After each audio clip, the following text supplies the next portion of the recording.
ቀኑ እንደ ማንኛውም ቀን በጥሩ ሁኔታ ተጀምሮ ነበር። ሆሴ ዳንኤል የተባለው ወጣት ሕይወቱ ሊቀይር የሚችል በጣም አስፈላጊ የሥራ ቃለ መጠይቅ ለማድረግ እየተጣደፈ ይጓዛል። ነገር ግን መንገድ ላይ ሳለ በድንገት አንዲት አሌሃንድራ የምትባል ወጣት ሴት አንድ ነገር አጋጠማት። በጎዳና ላይ እየተራመደች ሳለ ስሪዋ በመቀደዱ ምክንያት እጅግ ተጨንቃና አፍራ መንገድ ላይ ቆማ ታገኛታል። ሴትየዋም በፍርሃትና በጭንቀት ሆና እንዲህ ስትል ትማጽነዋለች። እባክህ ወንድሜ እርዳኝ፣ አደጋ አጋጥሞኝ ሱሪ ስለተቀደደብኝ እባክህ አዲስ ሱሪ ገዝተህ አምጣልኝ ትለዋለች። ሆሴም እመቤቴ ብረዳሽ ደስ ይለኝ ነበር፣ ነገር ግን በጣም አስፈላጊ ወደሆነ የሥራ ስብሰባ እያመራሁኝ ነው፣ ረፍዶብኛል ቢላትም ወጣቷ ሴት ግን እረ እንደዚህ ባለ አስቸጋሪ ሁኔታ ውስጥ ጥለኸኝ አትሂድ እባክህ ትለዋለች።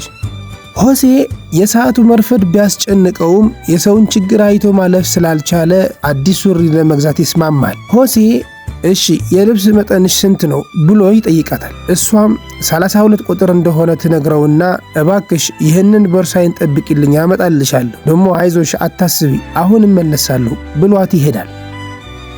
ሆሴ በአቅራቢያ ወደሚገኝ የልብስ ሱቅ በመሄድ እባክሽ የሴቶች ሱሪ በ32 ቁጥር ስጭኝ ይላታል። የሱቅ ሻጯም ምን አይነት ቀለም ይሆንልህ አለቃ ስትለው ሆሴም ማንኛውም ቀለም ቢሆን ችግር የለውም በፍጥነት ብቻ አምጪልኝ እባክሽ ይላታል። በዚያው ሱቅ ውስጥ ግን ሆሴ ዳንኤል ሕይወቱን ሙሉ የሚያስደነግጥ ነገር ያያል።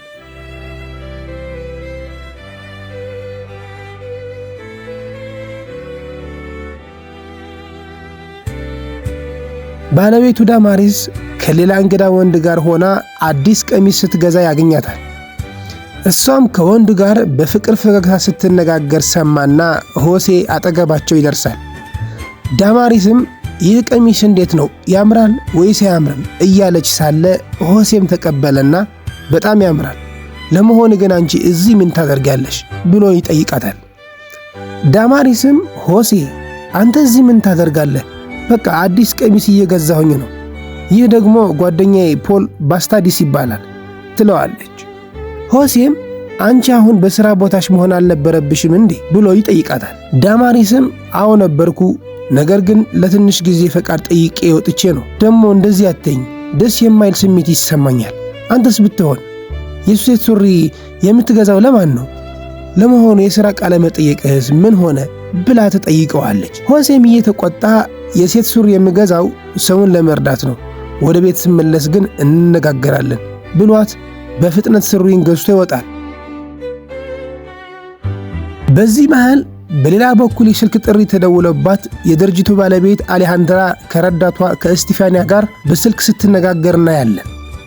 እስቲፋንያም ሃሎ ኢንጂነር፣ ዛሬ ከሰዓት በ9 ሰዓት ከኢንቨስትመንት አጋርሽ ጋር ስብሰባ እንዳለሽና ለኢንዱስትሪያል ኬሚካል ኢንጂነሪንግ ቦታ ተወዳዳሪዎችን የማጣራት ቃለ መጠየቅ እንዳለብሽ ለማስታወስ ነበር ትላታለች። አሌሃንድራም እስቲፋንያ እኔ በቃለ መጠይቁ ላይ መገኘት አልችልም፣ ከቀረቡት ተወዳዳሪዎች መካከል ምርጡን ባለሙያ የምትይውን ራስሽን መርጠሽ ቅጠሪው ትላታለች። እስቲፋንያ እርግጠኛ ነሽ? ድምፅሽ ትንሽ የመረበሽ ስሜት ይታይበታል።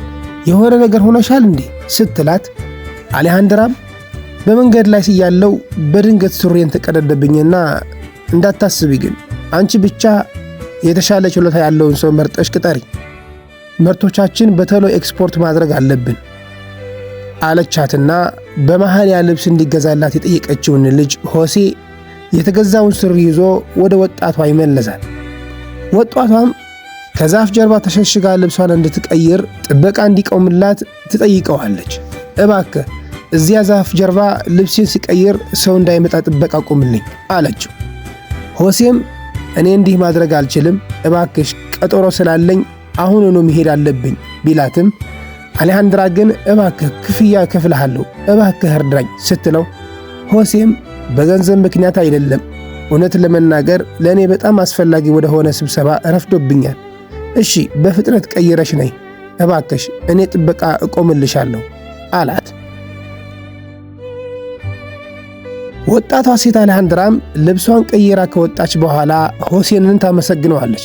በጣም አመሰግናለሁ ወንድሜ፣ እንዴት ውለታህን እንደምመልስ አላውቅም፣ ስምህን እና አድራሻህን ብትነግረኝ ደስ ይለኛል አለችው። ሆሴም ስሜ ሆሴ ዳንኤል ጄሚኔዝ ይባላል፣ እባክሽ ፋይሌን ስጭኝና አሁን መሄድ አለብኝ ብሏት ይሄዳል።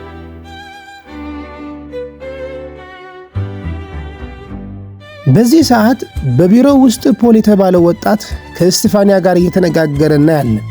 ፖል በአንደበት ማታለልና ሰዎችን ማሳመን ችሎታ ያለው ቢሆንም ውስጡ ግን ባዶና ዕውቀት የሌለው ሰው ነበር። አፈኛው ፖልም መልካም ጠዋት እስጢፋንያ፣ ሁልጊዜ እንደምናየው ዛሬም ውብ ነሽ። እኔ በጣም ጎበዝና ታታሪ ስለሆንኩ የቅጥር ሥራ ውድድሩን እንደማልፍ እርግጠኛ ነኝ ይላታል። እስጢፋንያም አመሰግናለሁ ፖል፣ ነገር ግን ሌላ አንድ ተወዳዳሪ አለ፣ በጣም ጥሩ የትምህርት ማስረጃ ያለው ሰው ነው ትለዋለች። ፖልም እኔ በሥራዬ ምርጥ ነኝ፣ ድርጅታችሁን በውጤት በትርፍና በደንበኞች ግንኙነት እጅግ ስኬታማ አደርገዋለሁ፣ ሌላ ፍለጋ ያስፈልጋችሁ ይላታል። በዚህ መሃል ሆሴ ዳንኤል በወጣቷ ሴት ምክንያት 15 ደቂቃ ዘግይቶ ቢሮ ይደርሳል። ሆሴም ይቅርታ ለሥራ ቅጥር ቃለ መጠየቁ መጥቼ ነበር፣ ያልተጠበቀ አደጋ አጋጠመኝና አረፈድኩኝ ሲላት፣ እስጢፋንያም በጣም አዝናለሁ፣ 15 ደቂቃ ማርፈድህ እጅግ መጥፎ ስሜት ይፈጥራል፣ ቀድመን ሌላ ሰው መርጠናል ትለዋለች። ሆሴም ቢያንስ የትምህርት ማስረጃዬን ተመልከችው፣ እኔ በኤክስፖርት ምርትና ማረጋገጫ ላይ የተቀጠርኩ የኢንዱስትሪ ኢንጂነር ነኝ ይላታል። እስጢፋንያ እናውቃለን፣ አንብበነዋል፣ ነገር ግን ቦታው ተይዘዋል፣ ሰዓት ማክበር ዋናው ነገር ነው ትለዋለች። የድርጅቱ ባለቤት አሌሃንድራ ቢሮ ስትደርስ እስጢፋንያ አዲሱን ተወዳዳሪ ፖልን ታስተዋውቃለች። አሌሃንድራም እንኳን ደህና መጣ ፖል፣ እኛ የምንፈልገው የታሸገ ውሃ ወደ ውጭ ሀገር ኤክስፖርት ማድረግ ነው። ስለዚህ ዓለም አቀፍ የጥራት ደረጃዎችን የጠበቀ የኬሚካልና የባዮሎጂ ምርመራ ማረጋገጫ ሪፖርት ያስፈልገናል። ማድረግ ትችላለህ ብላ ትጠይቀዋለች። ምላሰኛው ፖልም በእርግጥ እመቤቴ አደርገዋለሁ፣ የጥራት ደረጃውን ከጠበቅኩ በኋላ አሰራሩን የበለጠ አሻሽለዋለሁ ሲላት፣ አሌሃንድራም በጣም ጥሩ ትለውና ለእስጢፋንያ የላብራቶሪውን የድሮ ሰነዶች መረጃ በሙሉ ስጪው፣ ቃላት ሳይሆን ተግባር ነው የምፈልገው ብላ ትሄዳለች።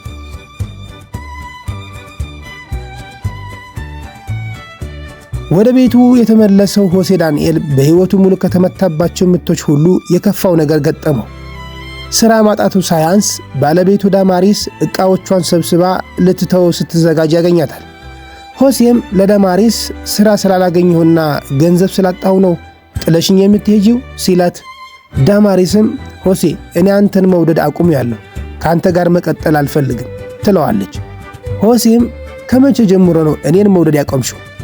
ለእኔ የሚገባኝ ይሄ ነው፣ የቃል ማጠፍ እና የሽንፈት ሕይወት ለእኔ አይገባኝም ሲላት፣ ዳማሪስም እኔም እንደዚሁ ይህ አይነት ሕይወት ለእኔ አይገባኝም፣ አበቃን ትለዋለች። ሆሴ ዳንኤልም እሺ ጊዜሽን አልሻማሽ፣ ሕይወትሽን ሙሉ ደስተኛ ሁኚ፣ ስላሳለፍነው ጊዜ አመሰግናለሁ ብሎ ጥሏት ይወጣል።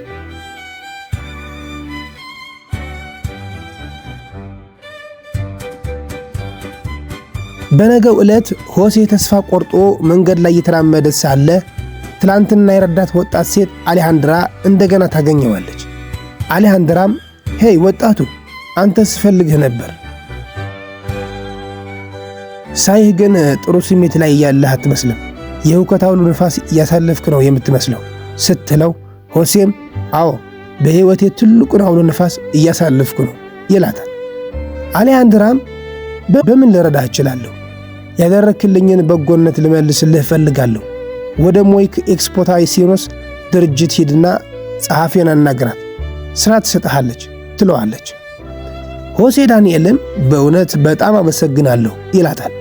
አሌሃንድራም እዚያ እንገናኛለን፣ ስሜ አሌሃንድራ ፈርናንዴዝ ይባላል ብላ ትሄዳለች። ሆሴ ወደ ድርጅቱ እንደገና ተመልሶ ሄደ። ያቺ የቀጠረችው እስጢፋንያም ታገኘዋለች። እስጢፋንያም እንግዲህ የኢንጂነሪንግ ሥራ የለንም፣ የዕቃ ግምጃ ቤት ረዳት ሥራ አለ፣ ነገር ግን ያንን መሥራት የምትፈልግ አይመስለኝም አለችው። ሆሴ ግን እቀበለዋለሁ፣ እኔ ሥራ እፈልጋለሁ፣ ከታች ጀምሮ አሰራሩን ማወቅ ጠቃሚ ነው ሲላት፣ እስጢፋንያም በጣም ጥሩ፣ ይህ የሠራተኛ ልብስ ነው፣ ቀይረህ ሥራ፣ ስለዚህ ሥራህን ከዛሬ ጀምሮ መጀመር ትችላለህ አለችው። ፖል ምንም ችሎታ ስለሌለው ሙሉ ሪፖርቱን በቻትጂፒቲ አዘጋጅቶ ለድርጅቱ ባለቤት አሌሃንድራ ቢያቀርብም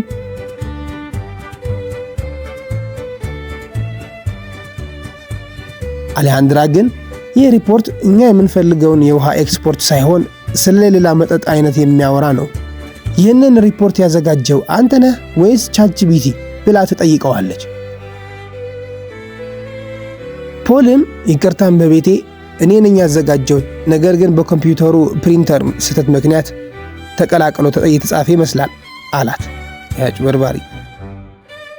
አሌሃንድራ ግን በፍጥነት አስተካክለህ ነገ ጠዋት በድጋሚ አቅርብልኝ ትለዋለች።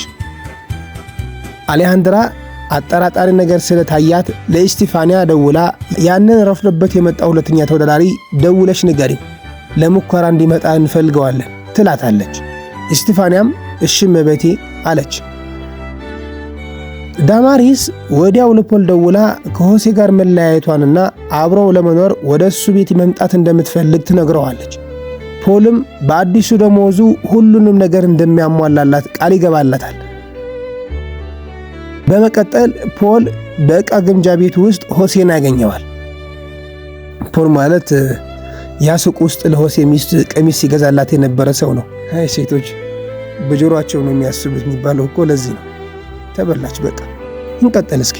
ፖልም ጓደኛዬ በጣም ተቀይመኸኛል ብዬ አስባለሁ፣ ምክንያቱም እሷን ተንትታ እኔን ስለመረጠች። ሆሴም እኔ በአንተ ላይ ምንም ቂም የለኝም፣ እሷ የራሷ ውሳኔ ወስናለች።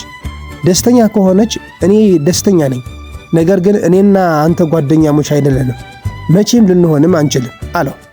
ፖል የተሰጠው ሥራ መስራት ስላልቻለ ተጨንቆ ሳለ ሆሴ ማታ በድርጅቱ ኮምፒውተር ተቀምጦ ሌሊቱን ሙሉ ሲሰራ ያድራል። ጠዋት ላይ ፖልና ኢስቲፋንያ ሆሴን በቢሮ ኮምፒውተር ላይ አግኝተውት እዚህ ምን ትሰራለህ? ምን እየሰራህ ነው? አንተማ ሌባ ነህ፣ መረጃ ልትሰርቅ ነው። ስለዚህ የመጣኸው መረጃ ለመስረቅ ነው ይሉትና ሌባ ነው ብለው ጥበቃ ይጠራሉ። አሌሃንድራ በመሃል መጣችና እዚህ ምን እየተካሄደ እንደሆነ ትጠይቃለች። ፖልም እመቤቴ ይህ አዲስ የዕቃ ግምጃ ቤት ሰራተኛ ያለ ፍቃድ ቢሮ ገብቶ የድርጅቱን መረጃ ሊሰርቅ አሁን ደረስንበት ብሎ ይነግራታል። ይህ አቃጣሪ።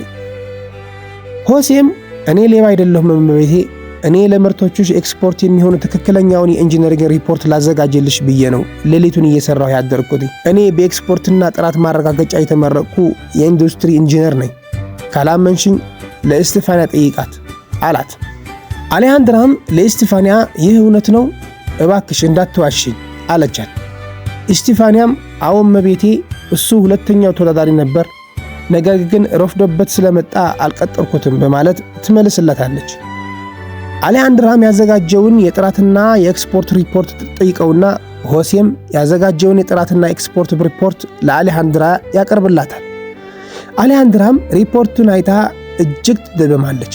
ሪፖርቱ ሙሉ በሙሉ ደረጃውን የጠበቀና ፍጹም ነበር። አሌሃንድራ ይህ ሪፖርት ፍጹም ነው፣ ፖል የአንተ ሪፖርትስ ወዴት አለ እስካሳየኝ ብላ ትጠይቀዋለች። ሰውየው አሁንም በቻትጂፒቲ ነው የሰራው፣ አሁን ግን ያበቃለት ይመስላል። እንደገና በቻትጂፒቲ ነው የሰራው፣ አንተ አታላይ ነህ፣ ከድርጅቱ ተባረሃል። ኢስቲፋንያ አንቺም የእሱን ውሸት ስለሸፈንሽና እውነተኛውን ባለሙያ ስላገለልሽ አብረሹ ተባረሻል። ለከባቸው በቃ ይሄ ልጅ። አሌሃንድራ ለሆሴ ዳንኤል የመጀመሪያው ቀን ስላረፈድክበት ምክንያት አሁን ገባኝ። የኔን ሕይወትና ክብር ለማዳን ስትል ነው ያረፈድከው። ከዛሬዋ ቀን ጀምሮ ግን የድርጅቱ ዋና የኤክስፖርትና የጥራት ማረጋገጫ ዋና ኢንጂነር ሆነህ ተሹመሃል አለችው። የመልካምነቱ ክፍያ ያገኘ ይመስላል። ከጥቂት ጊዜ በኋላ ሆሴ የቀድሞ ባለቤቱን ዳማሪስና ስራውን አጥቶ የተዋረደውን ፖልን በአጋጣሚ ይገናኛሉ። ዳማሪስም ሆሴ ቅርታ እንዲያደርግላትና እንዲህ እንዲሆን ፈልጋ እንዳልነበር ትነግረዋለች። ሆሴ ዳንኤልም ምንም ችግር የለውም መልካም ዕድል እመኝላችኋለሁ ሲላቸው እየቀለድክብን ነው? አትቀልድብን እንጂ ትለዋለች። ሆሴ ዳንኤልም እኔ ቀልድ አይደለም፣ እሱ ከስራ ስለተባረረ ዕድል ያስፈልገዋል ለማለት ፈልጌ ነው ይላታል። ዳማሪስም ከስራ እንደተባረረ አላወቀችምና ምን ከስራ ተባረርክ አለችው። ፖልም አዎ እኔን አባረው እሱን በእኔ ቦታ ሸውት አላት። ዳማሪስ በፖል ተስፋ ቆርጣ ስትቀር፣ ሆሴ ዳንኤል ግን በኩራትና በደስታ አዲሱን የስኬት ህይወትን ለመጀመር አንገቱን ቀና አድርጎ ሲጓዝ እናያለን ማለትም አለበት እንጂ። የታሪኩ መልእክት በጎነትና እውነተኛ ችሎታ በጊዜ ሂደት ዋጋቸውን ማግኘታቸው አይቀርም። አታላዮች ግን በሰፈሩት ቁና መሰፈራቸው አይቀሬ ነው። ወዳጆቼ የዛሬ ታሪክ እዚህ ላይ ተጠናቋል። አንድ ነገር ግን ልጠይቃችሁ። እኔ በዚህ ቻናል ገና አዲስ ጀማሪ ነኝና ነገር ግን ለእናንተ ምርጥና አስተማሪ የሆኑ ታሪኮችን በጥራት አዘጋጅቶ ለማቅረብ እንቅልፍ አጥቼ ነው የምሰራው። ስለዚህ ይህን ቻናል አብረን እንድናሳድገው የነጻነትና የፍቅር እጃችሁን ዘርጉልኝ። ያው የዛሬው አንዲት ሰብስክራይብ ለኔ ትልቅ ጥንካሬና ቀጣይ ታሪኮችን ይዤ እንድመጣ ትልቅ ብርሃን ናት።